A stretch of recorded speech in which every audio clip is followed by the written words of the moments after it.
Vamos a continuar con nuestra segunda conferencia de este día, el tercer propósito. ¿Cuántos propósitos es que tenemos? 5, muy bien. Vamos por el tercero. ¿Qué tal si hacemos una oración cortica ahí para que el Señor prepare nuestros corazones para recibir la semilla de su palabra? Amén. Padre, gracias por este día maravilloso que nos regalaste, Señor, para adorarte, para escuchar tu voz también, Señor. Por favor, yo te clamo que nos ayudes. Danos entendimiento de tu palabra y en esta hora en especial te pido, Señor, que nos ayudes para estar atentos y con un corazón dispuesto para escuchar y recibir tu palabra de la mejor manera.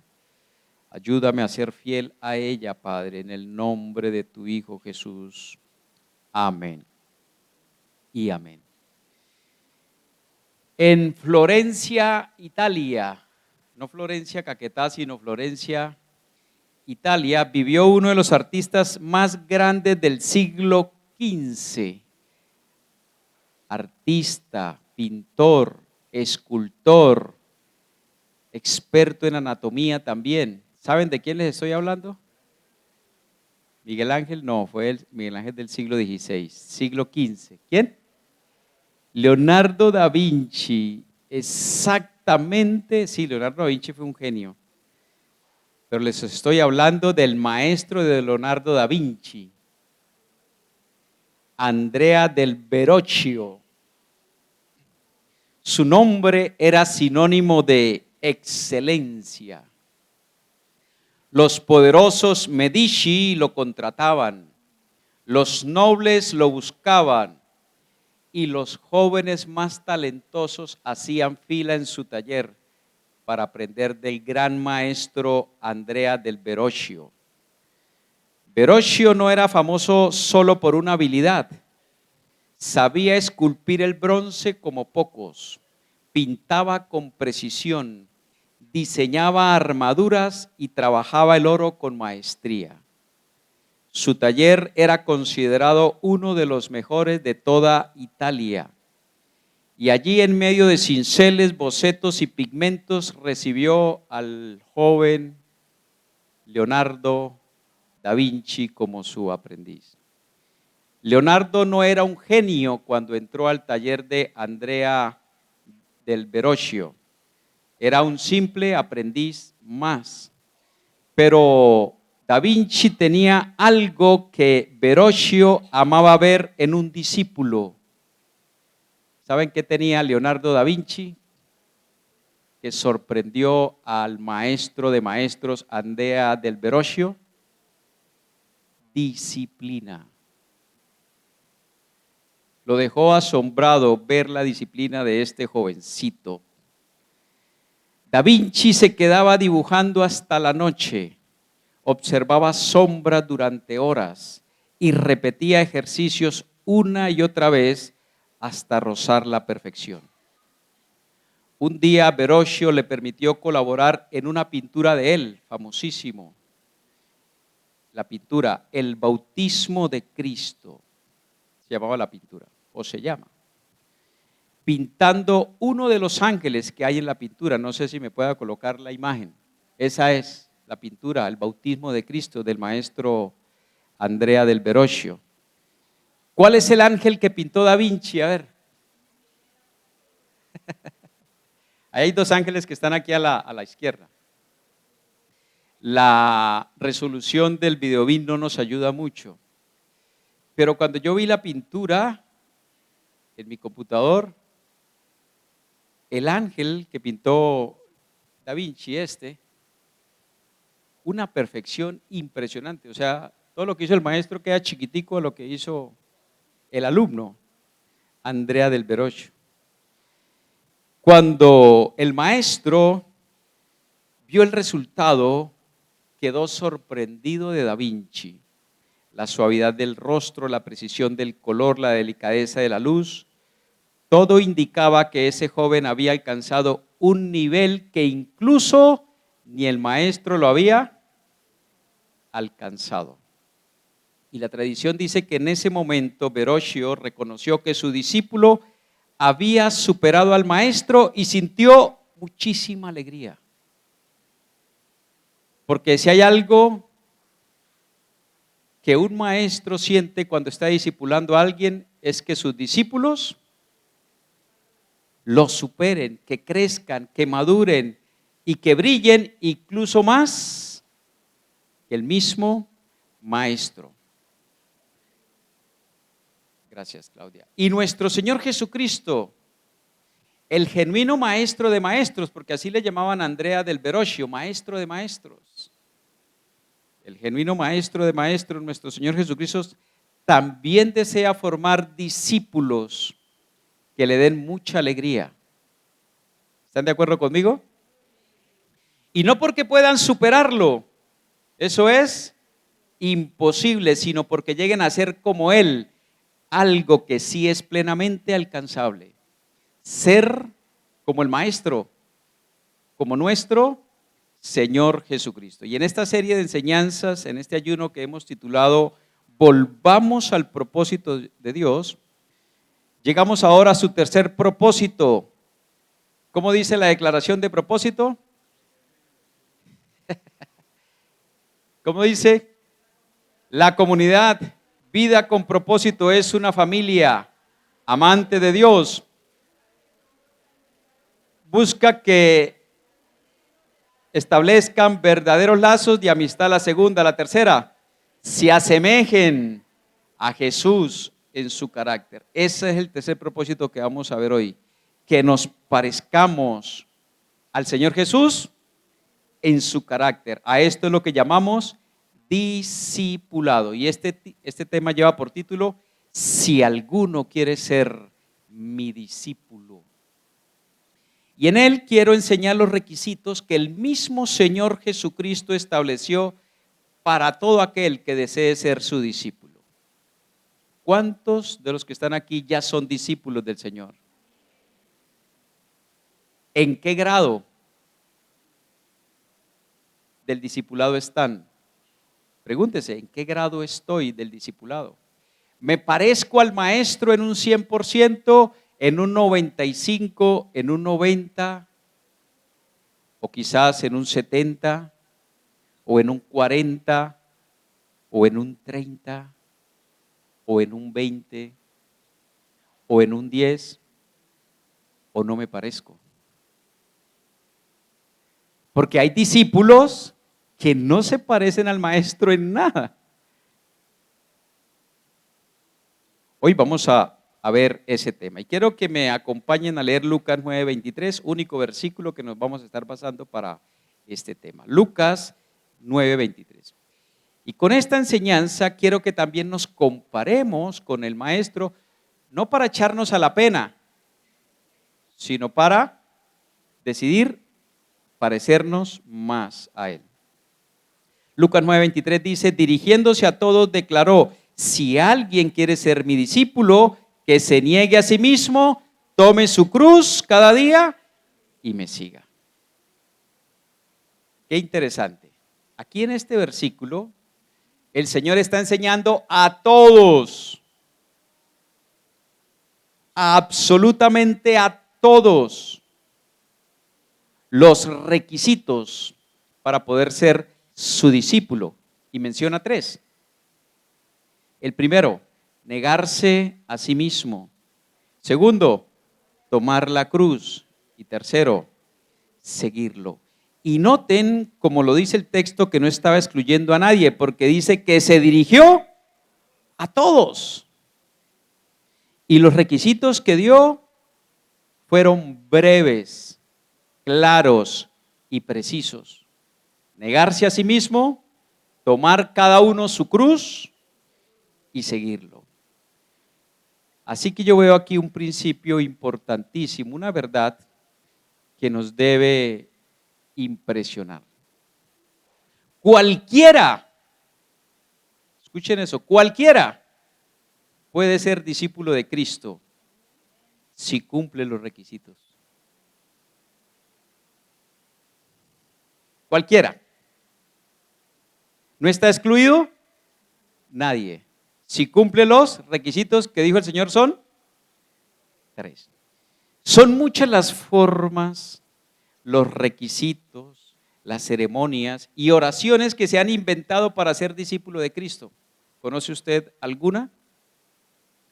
Que repita esta oración, que haga cierto curso de discipulado y complete todos los niveles, que se haga miembro de la iglesia, que sirva dentro de una comunidad, que evangelice hasta ganarse por lo menos un alma para que se gradúe como discípulo, etcétera, etcétera, etcétera. Y todas estas son diferentes formas y requisitos que se han venido estableciendo de cuando en cuando, de época en época dentro del cristianismo, y se debe particularmente a la poca comprensión de lo que es el discipulado. Entonces mucho cristiano lleva años dentro de la iglesia, pero años creyendo que es un discípulo de Cristo y quizás no lo sea. Hoy analizaremos esos 3 requisitos que puso el mismo Señor Jesucristo para quien quiera ser su discípulo. Nos compararemos y los animaré por si de pronto no se parecen mucho, para que crezcamos. Si quieres parecerte a Cristo, necesitas ser su discípulo. Vamos a aprender qué es eso. Si quieres parecerte a Cristo, necesitas ser su discípulo o discípula. Y estuve analizando con detenimiento estos 3 requisitos que puso el Señor ahí para ser discípulo de Cristo, y pude notar que realmente son 3 etapas o niveles, donde cada etapa debe cumplirse para seguir a la siguiente. Si analizamos el último requisito, ¿qué es cuál? ¿El de los 3? Seguirlo, pues es lo que se espera de cualquier discípulo, de un maestro, ¿cierto? Pero qué interesante, el Señor está mostrando que antes de poder seguirlo, se requiere que el discípulo aprenda, primero, a negarse a sí mismo y segundo, a llevar su propia cruz. Y una vez aprenda esto, podrá seguirlo. Mientras tanto, no. Y vamos a evaluar esas etapas. Entonces, la primera etapa del discipulado la he llamado la etapa de la disminución. Y todas las etapas empiezan con dis, porque estamos hablando de discípulos y de discipulado. La etapa de la disminución, es decir, la etapa de negarse a sí mismo. Dijo el Señor que se niegue a sí mismo. Disminución significa menos yo para que haya más de Cristo. Lo que impide que Cristo sea visto y manifestado en su vida no es su entorno, no son los demás, es usted mismo. ¿Qué es lo que nos impide a cada uno de nosotros parecernos a Cristo? Yo mismo, su egoísmo, su orgullo, sus excusas, sus proyectos personales y su resistencia a obedecer la palabra de Dios son los que hacen que el carácter de Cristo poco se haya formado en usted. El Espíritu Santo, mis estimados, es todopoderoso y quiere hacer una obra grandísima en todos nosotros. ¿Lo creen? Es el Espíritu de Dios, que ¿dónde está? Dentro de nosotros, para que haga una obra inmensa dentro de nosotros. Pero quiere que les diga una cosa, ¿quiere usted parecerse a Cristo en todo? Necesitamos aprender las etapas del discipulado, o si no será imposible. Las limitaciones para que el Espíritu Santo Todopoderoso pueda llevarnos a hacernos parecer a Cristo está en nosotros, en cada uno de nosotros. Cuando impedimos negarnos a nosotros mismos, ¿qué tanto está de negación a sí mismo? El discipulado, mis estimados, consiste en ir apagando el ego para que se pueda ver a Cristo. En otras palabras, cuando el ego se apaga, Cristo brilla. ¿Qué necesitamos hacer como primera etapa para que Cristo empiece a brillar? Apagar y apagar y apagar cada vez más nuestro ego. Decir no es lo más difícil. Por ahí alguien le dio por escribir un libro que dice así: aprenda a decir no. Y vendieron 100,000 copias en un solo día. Fue bestseller en un solo día, porque para ser bestseller se requieren vender 100,000 copias. Imagínense la importancia del tema: aprender a decir no, porque decir no es sumamente difícil. Dígale usted a alguien que no, a ver qué tan fácil es. Pero dígase a sí mismo no, 1000 veces más difícil. Pero ¿es posible? Si no fuera posible, el Señor no lo hubiera puesto como requisito. Y aquí este niéguese a sí mismo indica 3 cosas. Primero, que es una decisión. Porque dice niéguese. ¿Quién tiene que tomar esa decisión? Habla de una acción que tiene que tomar el mismo discípulo. Bueno, candidato a discípulo. Porque el Señor dijo: si alguien quiere ser, no si alguien es. Primera etapa, negarse. Y esta decisión no es una decisión fácil, pero el que quiere ser discípulo, lo hace. Es una decisión por amor e informada de lo que implica ser discípulo. Le pregunto, ¿ya tomó la decisión de negarse a sí mismo? Porque quizás esto no nos lo enseñan en nuestros cursos de discipulado. Lo segundo que indica este niéguese a sí mismo es voluntariedad. La decisión de negarse a sí mismo la toma el discípulo de forma voluntaria y libre.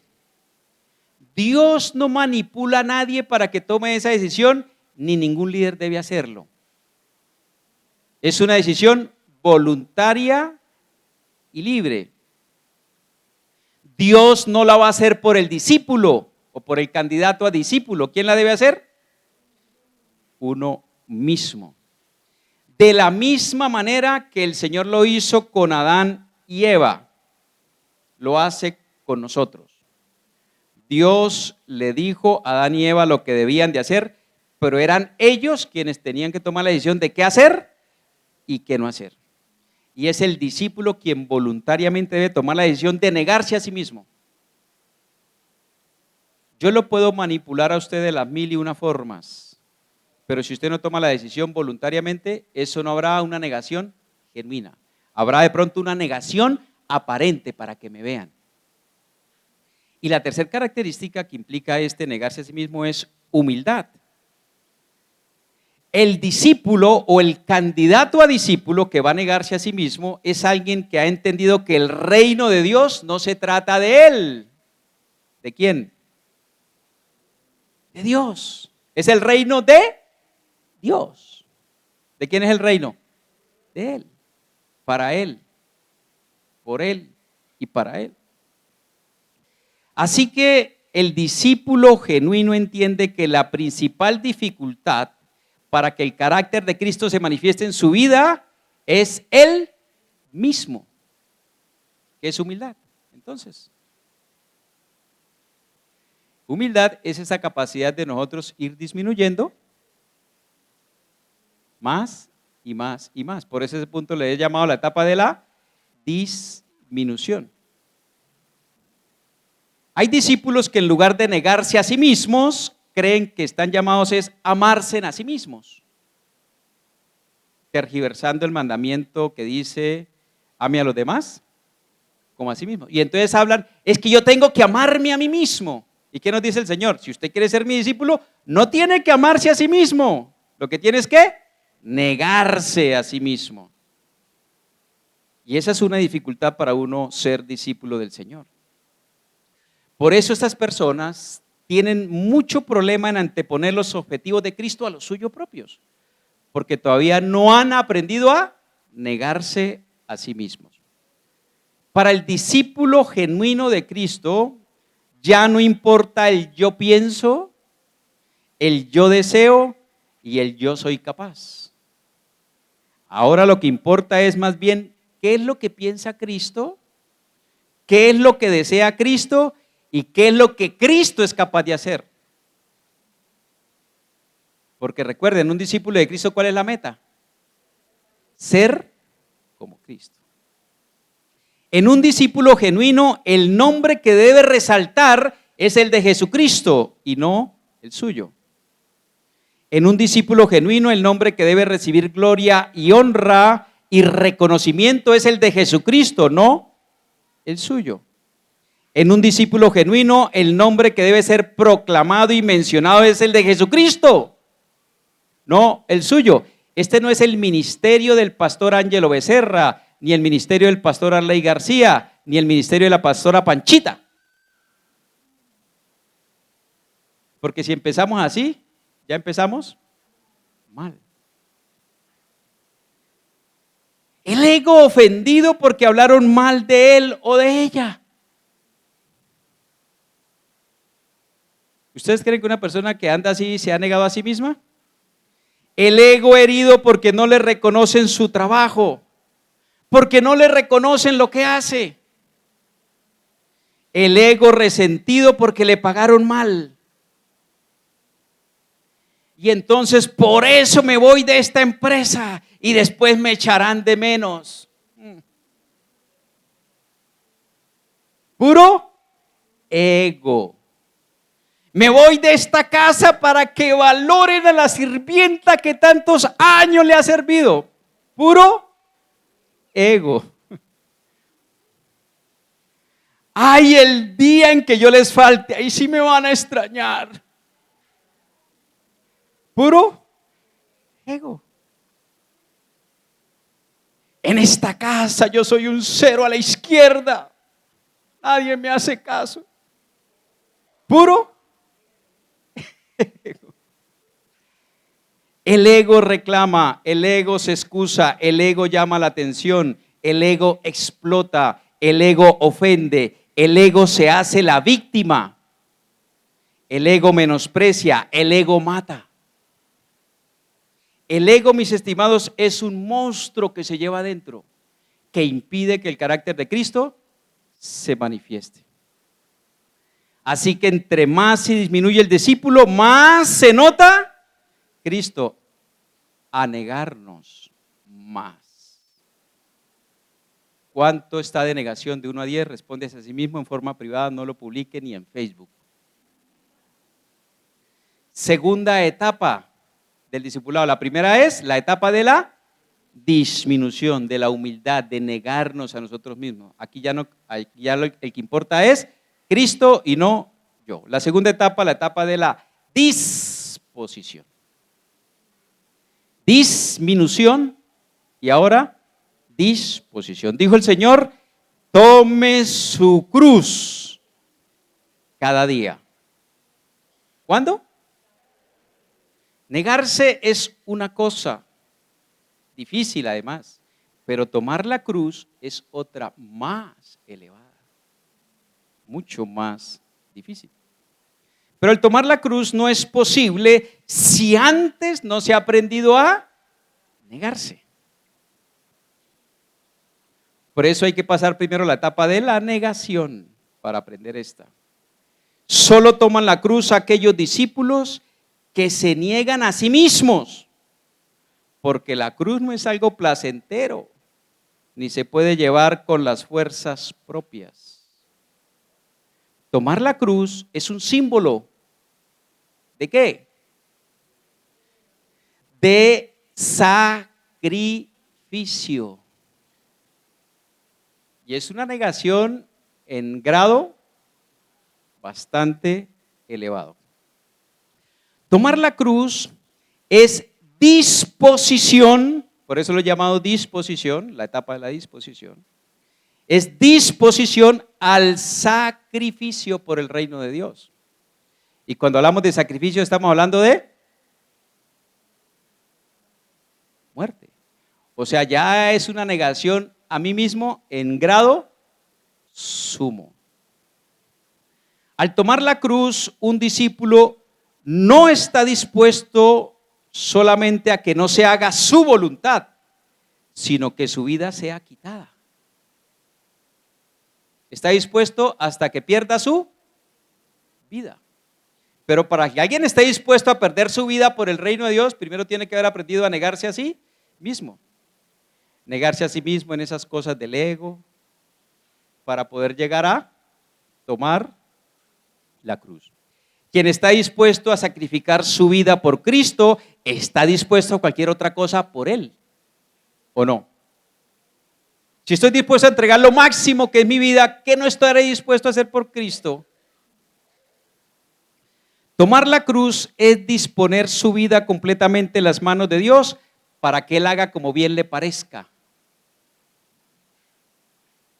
Ya sacrifiqué mi vida, Señor, la entrego, estoy muerto. ¿Tú qué quieres hacer? Lo hago. Y si alguien está pensando que solo se puede disponer la vida sirviendo como misionero, pastor o evangelista, está muy equivocado. Usted puede disponer su vida completamente en las manos de Dios estando en su casa, estando en su trabajo. Usted puede disponer su vida totalmente para Dios en sacrificio estando en el estudio o estando en cualquier lado. Cada discípulo tiene una cruz particular que llevar, porque el Señor dijo que cada uno tome su cruz. O sea, cada uno de nosotros tenemos una cruz determinada por Dios para que nosotros la llevemos, que está hecha a la medida de cada uno de nosotros. La cruz suya no es la cruz mía y la cruz mía no es la cruz suya. Por eso dijo, tome su cruz. Estimados hombres que les corresponde llevar la provisión a la casa, escúchenme. Dispónganse a tomar la cruz en su trabajo.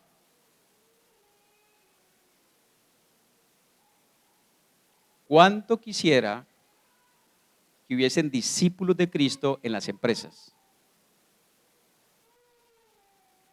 Llenaríamos este templo en pocos días.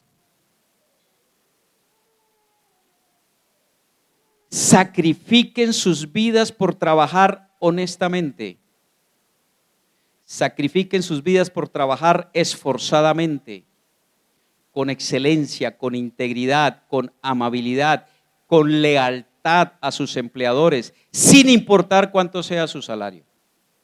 Colaborando en todo lo que sea necesario, con buen ánimo y disposición ante los clientes, ante los compañeros, ante los jefes, sirviendo como al Señor, orando continuamente por sus compañeros de trabajo, por sus jefes, predicándoles el evangelio en cada momento oportuno. Una persona que ha sacrificado su vida en el trabajo será un hombre exitoso. Y no solamente estoy hablando en el plano material. Si toma su cruz en el trabajo, la vida de Cristo se manifestará por medio de usted y muchos podrán llegar a conocerlo. Pero si usted es el que siempre entrega los trabajos retrasados, ¿dónde está su cruz? Si usted es el que siempre llega tarde y sale de primero, ¿dónde está su cruz? Si usted es el que se está quejando por todo y por nada y le pide una colaboración, ¿cuáles a mí no me pagan para eso? ¿Dónde está su cruz? Si me pagan mal lo hago, ¿dónde está su cruz? Estimadas mujeres que les corresponde cuidar el hogar, dispónganse a tomar la cruz en su casa. Ah, eso sí es cruz. No renieguen por esa labor ni la menosprecien, sino háganla con amor y entrega. Sacrifiquen sus vidas por tener todo en la casa ordenado, limpio y bien cuidado. Que los hijos estén bien alimentados, que los hijos estén bien vestidos que los hijos estén bien enseñados en la palabra, bien disciplinados y bien formados en buenos hábitos. Si alguna vecina necesita su ayuda, bríndesela. Sacrifíquese por la mechuda vecina, así no le agrade mucho. Que la oración no falte en su casa y el predicar el evangelio tampoco. Y cuando llegue su esposo, aparte de eso, trátelo como si fuera Cristo.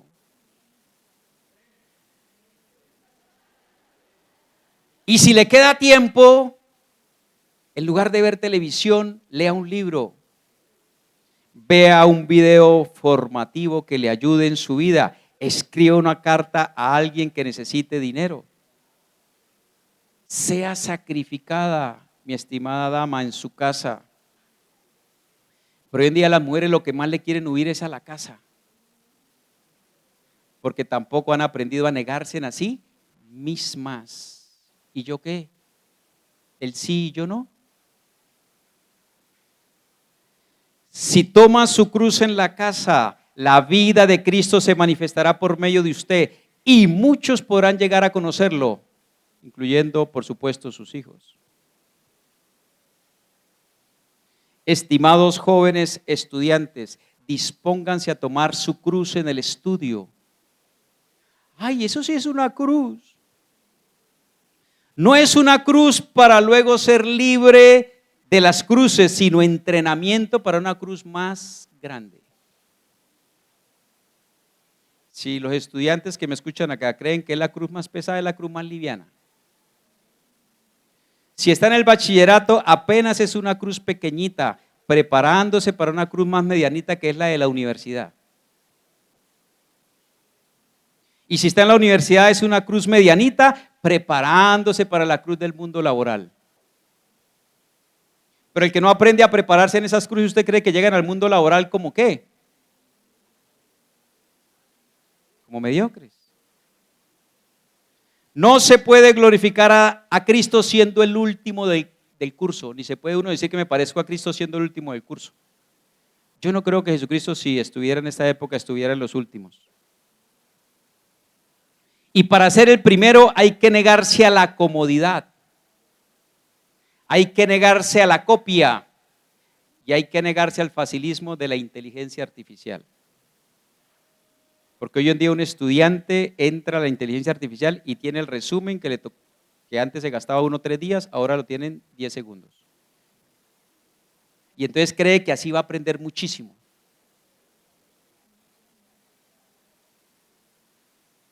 Negarse, mi estimado estudiante, a los videojuegos o a las redes sociales y en su lugar estudiar para la evaluación o para el parcial, para que Dios se agrade y le respalde. A las empresas no les fascina mucho contratar profesionales mediocres, pero no les gusta nadita. Y la única manera de saber la mediocridad de algún candidato recién egresado, ¿saben cuál es? No es en la entrevista, es con las notas. El discípulo de Cristo también dispone su vida en sacrificio en el estudio cuando cuida su testimonio cristiano y predica el evangelio, sin importar el qué dirán sus compañeros o el qué dirán sus profesores. El discípulo refleja a Cristo cuando todo lo que hace lo dispone como un sacrificio para la gloria de Dios. ¿Cómo un qué? Como un sacrificio. El sacrificio implica primero negarse a sí mismo, pero también un esfuerzo máximo, elevado a la N. ¿Cómo estamos de sacrificio? Les pregunto, de 1 a 10. Y no publique su respuesta por Facebook.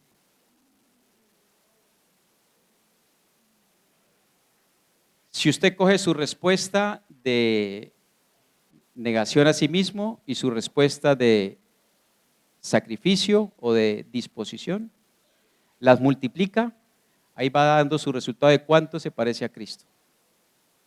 El resultado debería ser 10 por 10 por 10, 1000. Si el resultado da menos de 100, está grave. Un discípulo refleja a Cristo cuando todo lo que hace lo dispone como un sacrificio para la gloria de Dios. la etapa de la disposición a entregar la vida, donde Dios nos ponga, en lo que Dios quiera, en la cruz que Dios determine para nosotros. Y la tercera etapa, donde más me voy a demorar el resto de minutos que nos faltan, 25, la etapa de la disciplina. Y se refiere a esa parte que dijo el Señor, y sígame. Aparte del sentido de corrección que tiene el concepto de disciplina, la disciplina es la capacidad de autocontrol para seguir un conjunto de reglas o normas y así alcanzar los objetivos. Para ser un discípulo de Jesús, que lo sigue en absolutamente todo para donde quiera que Él vaya, porque eso significa seguir a Jesús, ir para donde quiera que Él vaya, es muy indispensable la disciplina. ¿Alguien entiende qué es la disciplina? ¿De qué estoy hablando? No estoy hablando de la disciplina de corrección, sino la disciplina de tener buenos hábitos, de hacer cosas continuamente, constantemente. De hecho, las palabras disciplina y discípulo vienen de la misma raíz latina, discere, que significa aprender. Disciplina y discípulo vienen de la misma raíz, de la raíz de aprender. En términos etimológicos, disciplina es el proceso y discípulo es el participante de ese proceso. Disciplina es el taller, discípulo el que entra al taller para ser formado. Sin disciplina, entonces no hay discípulo. ¿Puede repetirlo conmigo? Sin disciplina no hay discípulo. Un discípulo no se conoce por lo que dice, sino por la disciplina que practica. Y recuerden, disciplina es algo constante, continuo, permanente. Llueva, truene o relampaguee. Así como un deportista que va todos los días a practicar su deporte, llueva, truene o relampaguee. O el ciclista, llueva, truene o relampaguee. Eso es disciplina. Porque con un día que deje de practicar el deporte, su nivel puede disminuir. Ser discípulo del Señor Jesús es nada menos y nada más que vivir como Él vivió. Y para poder alcanzar esto se requiere de bastante disciplina. Más disciplina que para practicar un deporte de alto rendimiento. ¿Es posible, les pregunto, vivir como vivió nuestro Señor Jesús? Porque eso es lo que implica ser discípulo, seguir a Jesús. Seguir a Jesús para ser como Él. ¿Es posible eso? Miren cómo dice 1 Juan 2:6. El que afirma que permanece en Él debe vivir como Él vivió. Debe vivir como Él vivió. Y vivir como vivió el Señor Jesús no es una sugerencia, es un mandato. ¿Para quiénes? Para sus discípulos. ¿Y saben por qué podemos vivir como vivió Jesús? ¿Por qué se nos manda a eso? Romanos 8:9 nos da la respuesta. Sin embargo, ustedes, hablando de los discípulos, no viven según la carne, sino según el Espíritu, si es que el Espíritu de Dios vive en ustedes. Y si alguno no tiene el Espíritu de Cristo, no es de Cristo. Podemos vivir como Cristo porque los discípulos tenemos el Espíritu de Cristo, que es el mismo Espíritu de Dios, porque Cristo es Dios. El Espíritu de Cristo vive en sus discípulos para que piensen, para que sientan, para que actúen como Cristo. Y si alguno no tiene el Espíritu de Cristo, no es de Cristo, es decir, no es discípulo de Cristo y por lo tanto no puede vivir como Cristo. Por eso una persona que no tiene el Espíritu de Cristo no piensa, no anhela, no desea lo que Cristo desea. No solo eso, tampoco puede, porque no tiene el Espíritu de Dios que lo capacita. ¿Cuál es la principal dificultad para un discípulo vivir como Jesús? Su ego. Por eso la primera etapa hay que superarla negándonos a nosotros mismos. Si no superamos esa etapa, jamás podremos seguir a Jesús. Jamás podremos adquirir la disciplina para seguir a Jesús. Por eso la primera etapa es negarse a sí mismo. Y luego de aprender a negarse a sí mismo, se es capaz de la segunda etapa, que es disponer su vida en sacrificio en las manos de Dios, llevando la cruz que Él haya asignado para cada uno. Y luego sí, entonces, de esta segunda etapa se puede avanzar a la tercera, que es vivir como vivió Jesús, y para eso se requiere disciplina. Y es aquí donde la disciplina es el factor preponderante, más relevante para poder avanzar. La negación a sí mismo y el sacrificarse tomando la cruz no es suficiente para completar el discipulado. Se requiere la disciplina. Y la disciplina es la que capacita al discípulo para perseverar en los caminos del Señor. ¿Para qué? Perseverar. Sin disciplina, los discípulos se debilitan y caen. Y otros vuelven atrás. Un discípulo puede haber aprendido a negarse y cargar su cruz por un tiempo, pero si no adquiere disciplina, tarde o temprano retroceden. Vuelven a sus antiguas andanzas. Antes de enviar un soldado al campo de batalla, su cuerpo, su espíritu, su alma, su carácter debe ser forjado con disciplina. ¿Para qué?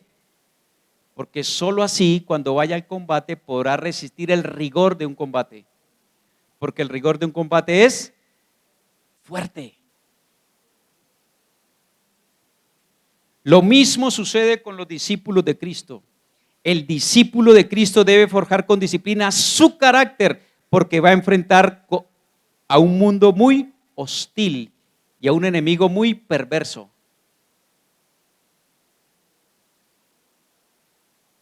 Voy a hablarles de algunas disciplinas así rápidamente, porque no alcanzamos a profundizarlas. ¿Qué debe tener un discípulo que siga a Cristo? Le voy a mencionar solo 7, pero hay muchas más. Pero creo yo que estas 7 son como las básicas. Solamente las voy a mencionar así por encima con un pensamiento de reflexión para que usted medite más en ellas. Primera disciplina, la oración.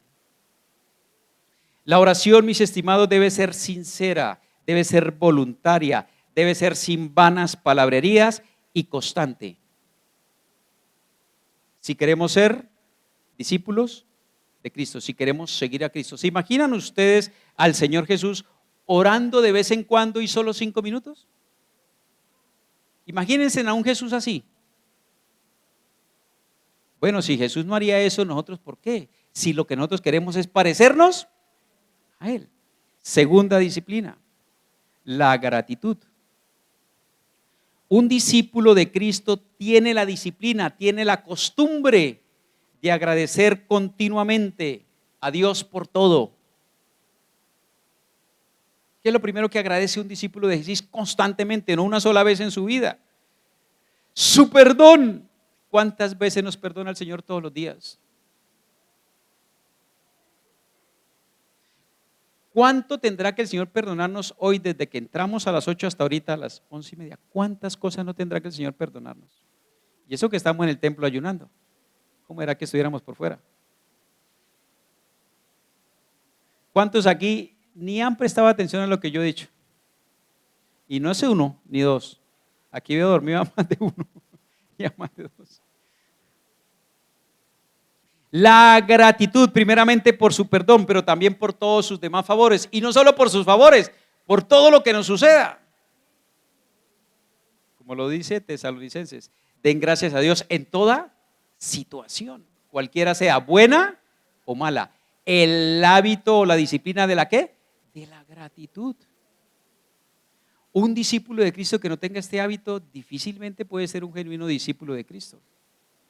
El hábito del estudio de la palabra de Dios, tercera disciplina. Diariamente los discípulos disciplinados van a la palabra de Dios para conocer a Dios, para conocer su voluntad. Y un discípulo a su vida tanto como el aire, cuando entiende que la voz de Dios es imprescindible para su vida tanto como el aire. Y por eso adquiere la disciplina de ¿qué? Estudiar la palabra de Dios todos los días. Cuarta disciplina, la disciplina de la alabanza. La exaltación de Dios por todas sus obras maravillosas debe ser algo continuo. ¿Saben cada cuánto alaban los pájaros a Dios? Y nosotros somos más inteligentes que los pájaros, ¿o no? Y si somos discípulos, más inteligentes que el promedio del ser humano. ¿Cada cuánto deberíamos nosotros alabar y exaltar a Dios por sus maravillosas obras? Esa es una disciplina constantemente. Llueva, truene o relampaguee, quiera o no quiera alabar, lo hago. Porque he entendido que Dios es digno, merecedor de toda la gloria, de toda la honra y de toda la alabanza por siempre. Un discípulo que sigue a Jesús se deleita cantando a Dios sus obras. Quien no lo sigue a Jesús se aburre. Le parece media hora de alabanza demasiado, con la primera canción se cansa. Quinta disciplina, la disciplina de el perdón. Pedro le preguntó al Señor: Maestro, ¿cuántas veces en un día debo perdonar a mi hermano? ¿Hasta 7? Ya 7 sería una disciplina enorme, ¿sí o no? Perdonar 7 veces cada día sería una disciplina gigante. ¿Usted cuántas veces perdona al día? Y el Señor le dijo: hasta 7 no. Eso es una disciplina. La disciplina del perdón. Me sorprende escuchar a discípulos decir: el perdón es lo más difícil. Eso, no, todo lo demás menos el perdón en el cristianismo. Eso puede afirmarlo alguien que no conoce al Señor Jesús, pero un discípulo que ha recibido el perdón total de sus pecados, que conoce la palabra de Dios y que ha sido perdonado además sin haber hecho absolutamente nada, y que además se le ha dado el maravilloso Espíritu de Dios para que viva dentro de su vida sin hacer nada. Una persona que haya hecho eso, que diga que no puede perdonar. Algunos dicen: hermano, es que a usted no le han hecho lo que a mí me han hecho. ¿Y acaso el modelo es lo que el predicador viva? Si uno es discípulo de Jesús, ¿a quién debe imitar? ¿Cuál es el modelo de referencia para uno hacer lo que hace? ¿Lo que hace el predicador o lo que hace Cristo? ¿Las experiencias del predicador o las experiencias de Cristo? ¿No sigue un discípulo del Señor Jesús? ¿Es al Señor Jesús? Cuando aparezca en su mente la excusa para no perdonar por X o Y motivo, pregúntese estas 3 cosas. Si no perdono, ¿estoy siguiendo al Señor Jesús? Segunda pregunta: ¿el Señor Jesús perdonaría si le hicieran lo que me están haciendo a mí? Y tercer pregunta: ¿cuánto me ha perdonado Dios a mí? Cuando se le venga a la mente esa excusa de no perdonar. El perdón es una disciplina que debe aprender pronto un discípulo si no quiere ser descalificado en la carrera hacia el cielo. Porque el Señor dijo: si ustedes no perdonan, yo tampoco los perdono. En la vida cristiana seremos ofendidos y heridos, no una vez, ni 2 veces, ni 3 veces, muchas veces. El mismo Señor Jesús lo advirtió. Y entonces, si no aprendemos a perdonar, si no adquirimos la disciplina de perdonar, cargaremos nuestro corazón y eso nos sacará del camino rapidísimo. Juan 15:20 dice: recuerden lo que les dije, ningún siervo es más que su amo. Si a mí me han perseguido, también a ustedes los perseguirán. Sexta disciplina, la disciplina de el servir. Y ya el pastor Arley nos mencionó algo en la charla anterior, Y vamos a tener otra predicación sobre el servir. Aquí solamente una pequeña reflexión. Servir es ofrecer su vida buscando el bien del prójimo y la gloria de Dios antes que su propia comodidad. Servir no es solo hacer cosas, es un acto de amor, un acto de sacrificio y obediencia, imitando el carácter de Cristo. Porque el Señor Jesucristo dijo, porque ni aún el Hijo del Hombre vino para que le sirvan, sino para servir y para dar su vida en rescate por muchos. La mentalidad de siervo nace cuando el cristiano quiere imitar a Cristo. Cuando el cristiano deja de centrarse en sí mismo y renuncia a sus derechos por amor. ¿Renuncia a qué?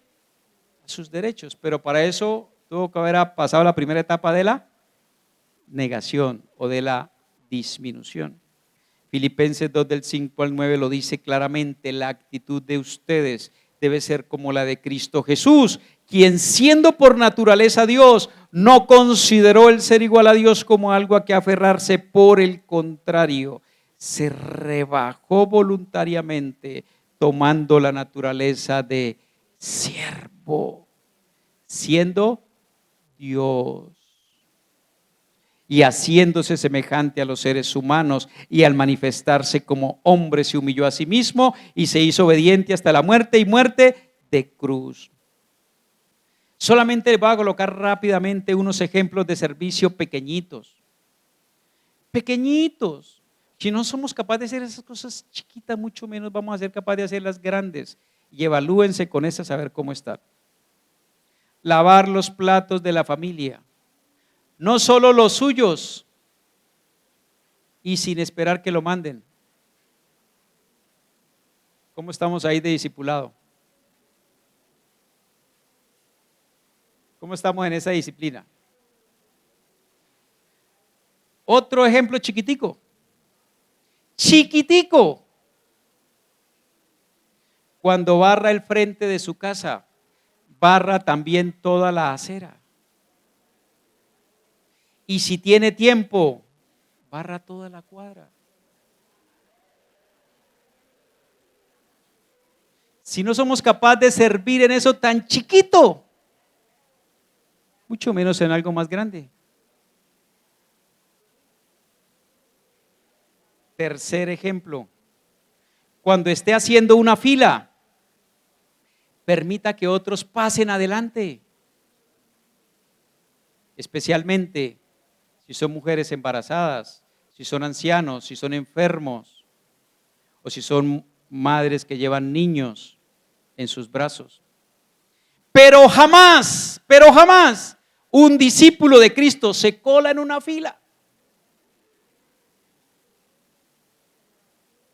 El que se cola en una fila, su nivel de servicio está en -5.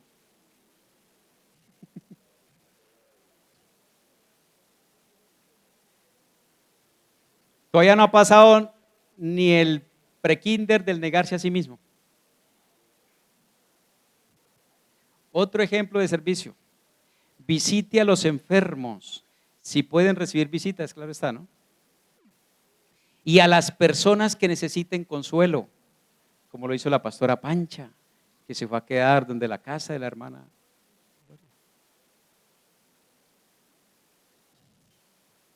Ya le están disminuyendo el servicio, ¿sí, pastora? Que por la comida.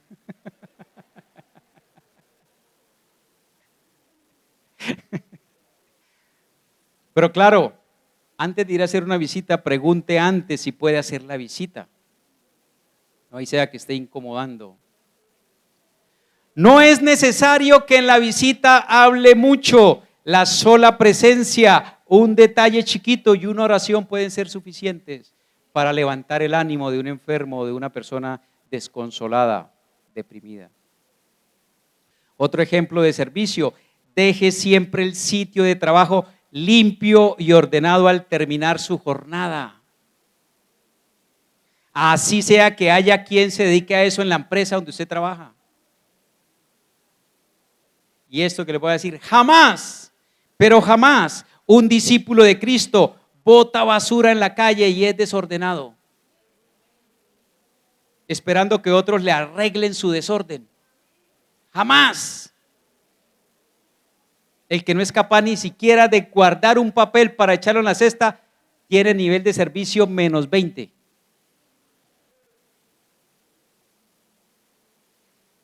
Otro ejemplo de servicio chiquito: ayudar a desbarar a alguien en la carretera. No hay ayuda más increíble que lo ayuden a uno a desbarar cuando está botado en carretera.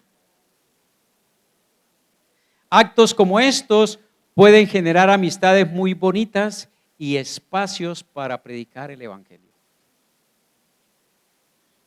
Otro ejemplo pequeño: el dar es otra forma de servir, porque cuando damos nos estamos negando a nosotros mismos para que alguien sea beneficiado. El dar es una forma de servir. Hay ocasiones en las cuales solo podemos servir mediante el orar y el dar, pero por lo menos eso. Ejemplo con la iglesia perseguida. Claro está que si alguien puede ir, sacrificarse y estar más cerca de ellos, pues mejor. Último ejemplo pequeño de servir aquí en la congregación. Hay hermanos que quisieran ayudar en todo, pero también hay discípulos que no quieren ayudar en nada, ni siquiera en lo mínimo, que es orando y dando. Se sienten cómodos y confortables escuchando solo predicaciones y todavía se creen discípulos. ¿Y saben por qué sucede esto en las iglesias? Porque hay discípulos que aún no han aprobado la primera etapa, la de la negación. Esto les parece algo exagerado, ¿sí? Esos chiquitos ejemplos que les di les parece algo exagerado, porque no han aprobado la primera etapa. Y les voy a hablar de la séptima disciplina y última, que la vamos a tocar también en el panel, la disciplina del evangelizar. Imagínense un discípulo de Cristo que no está interesado en que el mundo se salve, si por eso fue que Cristo murió. No me cabe en la cabeza que uno diga ser discípulo de Cristo y no haga nada para que el mundo se salve, si a eso fue que vino Cristo. Creo que es la disciplina que más debería practicar un discípulo. Algunos se imaginan que evangelizar es solo ir a un parque a tener conversaciones de evangelio, o ir de casa en casa, o hacer campañas evangelísticas en un estadio donde un evangelista le predica a las multitudes.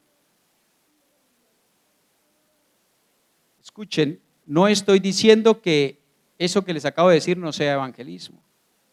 Estoy diciendo que algunos piensan que solo eso es evangelizar, y entonces cuando escuchan de evangelizar se imaginan que esto es lo único que pueden hacer.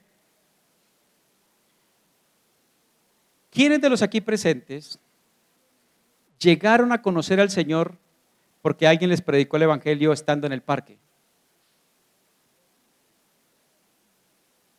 ¿O que fueron a predicarle casa por casa? ¿O estuvieron en una campaña evangelística? No, el mismo que me levantó la mano que fue casa por casa, ¿por qué me lo levanta en la campaña evangelística? Al fin, ¿o fue en la campaña evangelística o fue casa por casa? ¿O fue en las dos? Pero fíjense que menos del 10% llegaron. No estoy diciendo que eso no haya que hacerlo ni que eso no sea evangelismo. Estoy diciendo que eso no es lo más efectivo.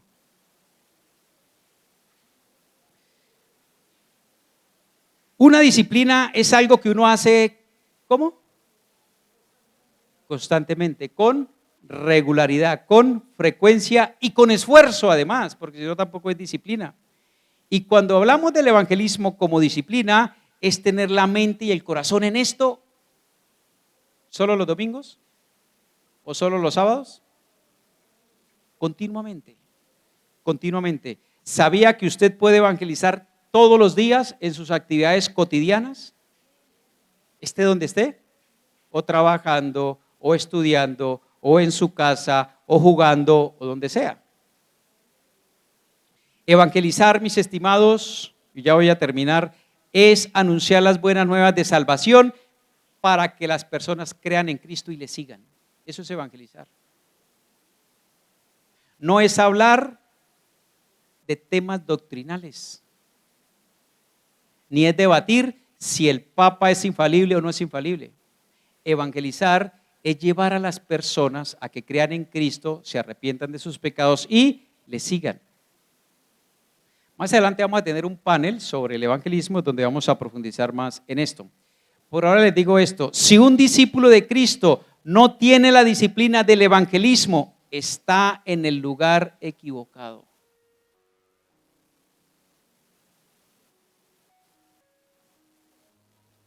Concluyo diciéndoles: si disminuye su ego, si dispone su vida en sacrificio para Dios y se disciplina para seguir a Jesús, podrá ser un discípulo auténtico de Cristo. Oremos.